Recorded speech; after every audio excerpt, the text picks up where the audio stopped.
Welcome to our channel.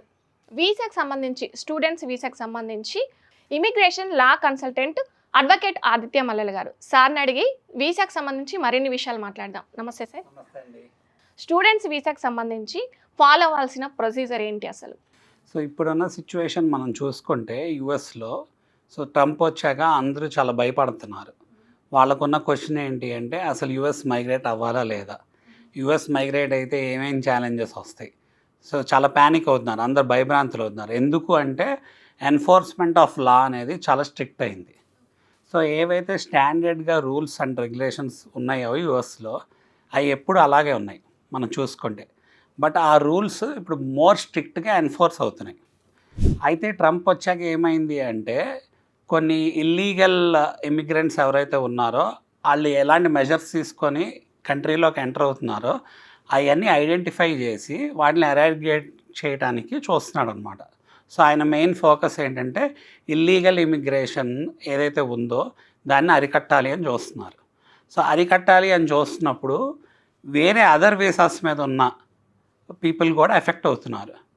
ఎందుకు effect అవుతున్నారు అంటే అక్కడ ఉన్న వీసాకి కొన్ని పరిధులు ఉంటాయి. మనం ఒక పర్టికులర్ వీసా మీద వెళ్ళామనుకోండి, ఆ వీసాకి ఉన్న పరిధులు ఆంక్షలు కొన్ని ఉంటాయి. బట్ ఏదైతే ప్రాక్టీసెస్ ఆల్రెడీ ఇంతకుముందు వెళ్ళినాళ్ళు ఫాలో అవుతున్నారో అవి మనకి కన్వీనియంట్గా ఉండే అవకాశం ఉంది. మోస్ట్ ఆఫ్ ద టైం ఏంటి, మనకు కన్వీనియంట్గా బాగా కంఫర్టబుల్గా ఉన్నాయి, మనం చేయడానికి ఇష్టపడతాం. అది లీగలా ఇల్లీగలా అనేది మనం ఎక్కువ ఆలోచించం. ఎందుకు అంటే మనకి అది కంఫర్ట్ ఇస్తుంది. అలానే మన ఒక నీడ్ నెసెసిటీ ఏంటో ఉంటాయి కదా కొన్ని ఆస్పెక్ట్స్, అవన్నీ ఓవర్కమ్ అయ్యే సిచ్యువేషను అవి కలిగిస్తుంది అన్న ఉద్దేశంతో అలాంటి మెజర్స్ని మనం ఆప్ట్ చేసుకుంటాం. ఆప్ట్ చేసుకున్నప్పుడు ఏమైంది అంటే వాటిలో ఒక లీగాలిటీస్ అనేది మనం చెక్ చేయము. So most of the time ఏంటంటే వీసా, స్టూడెంట్ వీసా గురించి మీరు అడుగుతున్నారు కాబట్టి మన వాళ్ళు ఎవరైనా యూఎస్కి మైగ్రేట్ అవ్వాలనుకున్న వాళ్ళు స్టూడెంట్ వీసాను ఆప్ట్ చేస్తారు. స్టూడెంట్ వీసా అనేది ఒక non immigrant visa. So F1 visa అనేసరికి ఫస్ట్ థింగ్ అసలు ఎవరైనా మైగ్రేట్ అయ్యే వాళ్ళకి కొంత ప్రొసీజర్ ఉంటుంది వాళ్ళకి. ఆ ప్రొసీజర్ ఏంటి అంటే స్టూడెంట్స్ అక్కడ ఇల్లీగల్గా జాబ్స్ చేయకూడదు, illegal part time jobs off campus చేయకూడదు. అయితే జాబ్స్ చేయకూడదు అంటే part time on campus jobs చేయొచ్చు. అసలు ఎలా మైగ్రేట్ అవుతారు, యూఎస్లో సెటిల్ అవ్వాలి అంటే ఈ స్టూడెంట్ వీసా, ఈ స్టూడెంట్ ప్రాసెస్ని ఎందుకు ఎన్నుకుంటారు అనేది కూడా మనం మాట్లాడుకోవాలి. అయితే స్టూడెంట్ వీసా పరంగా చూస్తే యూనివర్సిటీస్, యుఎస్ యూనివర్సిటీస్, కాలేజెస్ అక్కడ సర్వైవ్ అవ్వాలి కాబట్టి యుఎస్లో ఏంటంటే వాళ్ళకి ప్రైవేట్ యూనివర్సిటీస్ ఉంటాయి, పబ్లిక్ యూనివర్సిటీస్ ఉంటాయి, కాలేజెస్ ఉంటాయి.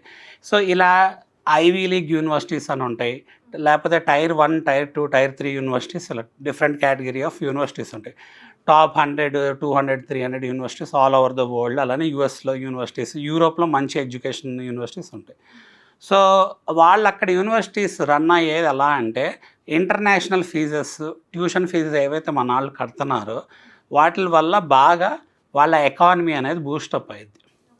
సో లక్షలు ఇంత మన వాళ్ళు ఏంటంటే అవసరమైతే ల్యాండ్ అలా అసెట్స్ని అమ్మైనా, ల్యాండ్స్ని లిక్విడేట్ చేసైనా, లేకపోతే కష్టపడి లోన్ తీసుకొనైనా, పేరెంట్స్తో అప్పు చేపించి అయినా సరే మైగ్రేట్ అవ్వడానికి ఇష్టపడతారు. సో ఎందుకు మైగ్రేట్ అవుతున్నారు అంటే అదొక సపరేట్ టాపిక్. సో మైగ్రేట్ అయ్యేదానికి ఏంటంటే వాళ్ళు రేట్ ఆఫ్ ఇంట్రెస్ట్ లాగా ఎలా అయితే క్యాలిక్యులేట్ చేసుకుంటాం, ఏ పని చేసినా is it worth doing that or not అనేది క్యాలిక్యులేట్ చేసుకుంటాం. సో మనం లెట్స్ ఒక 50 లక్షలు పెడుతున్నాం అనుకోండి, 50 లక్షల కంటే ఎక్కువ 10 సంపాదించుకునే అవకాశం మనకి over a period of time కలుగుతుంది అనుకోండి, ఇట్స్ వర్త్ డూయింగ్ దట్ అని చెప్పి ఆలోచనలో మనం ఉంటాం. సో అందువల్ల ఎప్పుడైతే మన స్టూడెంట్స్ అంత డబ్బులు పెట్టి అక్కడికి వెళ్ళి ట్యూషన్ ఫీ కట్టి వెళ్తున్నారో అప్పుడు డెఫినెట్గా యుఎస్ గవర్నమెంట్ ఏం చేస్తుంది అంటే వీళ్ళకి వీసా స్టాంపింగ్ చేస్తుంది, వీళ్ళని వెల్కమ్ చేస్తుంది. సో వెల్కమ్ చేస్తుంది అంటే ఎందుకు, వాళ్ళకి మన ట్యూషన్ ఫీ వల్ల ఎకానమీ డెవలప్ అవుతుంది అనేది వాళ్ళ ఆశ. ఇంటర్నేషనల్ స్టూడెంట్స్ వచ్చి చదువుకుంటే ఇంత ఫీజులు కట్టి చదువుకుంటున్నారు కాబట్టి మన ఎకానమీ అనేది మంచిగా బాగుంటుంది ఈ ఇంటర్నేషనల్ స్టూడెంట్స్ వస్తాం వల్ల అని. అయితే మన వాళ్ళు ఏం చేస్తున్నారు అంటే యూనివర్సిటీస్కి వెళ్ళేటప్పుడు కొంత కేటగిరీ ఆఫ్ పీపుల్ ఏదో ఒక యూనివర్సిటీకి వెళ్ళిపోతే సరిపోద్ది అంటే ఎప్పటి నుంచి వచ్చినా ప్రాక్టీసెస్ ఏవైతే ఉన్నాయో అవి ఫాలో అవడానికి ఇష్టపడతారు. అంటే వాళ్ళ కన్వీనియన్స్ కోసం. లెట్స్ సే అకాడమిక్గా స్ట్రాంగ్గా లేకపోవచ్చు ఒక స్టూడెంట్, బట్ అతనికి వేరే టాలెంట్స్ ఉండొచ్చు, అతన్ని జడ్జి చేయలేం. ఒక్కొక్క స్టేజ్ ఆఫ్ లైఫ్లో అతను ఒక రకంగా మోల్డ్ అయ్యే అవకాశం ఉంటుంది. సో మరి స్టూడెంట్స్ ఎప్పుడైతే యూనివర్సిటీస్ ఆప్ట్ చేస్తున్నారో ఒక ఎడ్యుకేషనల్ కన్సల్టెంట్ మీద డిపెండ్ అవుతారు. వాళ్ళు కూడా ఎందుకు అలా యుఎస్ వెళ్ళాలని మోటివేట్ అవుతారు అంటే ఆల్రెడీ ఇంతకుముందు ఎవరైతే రిలేటివ్స్ వెళ్ళారో వాళ్ళు ఏంటంటే వీళ్ళకి ఇన్స్పైరింగ్ స్టోరీ అవుతారు. అంటే ఇప్పుడు చెప్తారు కదా, ప్రతి ఇంట్లో నుంచి ఒకళ్ళు మైగ్రేట్ అయిన వాళ్ళు ఉంటున్నారు. వాళ్ళు ఏం చెప్తారు, అరే మీ మామయ్య వెళ్ళాడు, మీ బాబాయ్ వెళ్ళాడు, లేకపోతే మీ అక్క వెళ్ళింది, చూడు ఎంత బాగా సెటిల్ అయ్యారు. సో ఆ సెటిల్మెంట్ ప్రాసెస్ గురించి మాట్లాడుకున్నప్పుడు వాళ్ళకి చాలా ఇన్స్పైరింగ్ ఉంటుంది.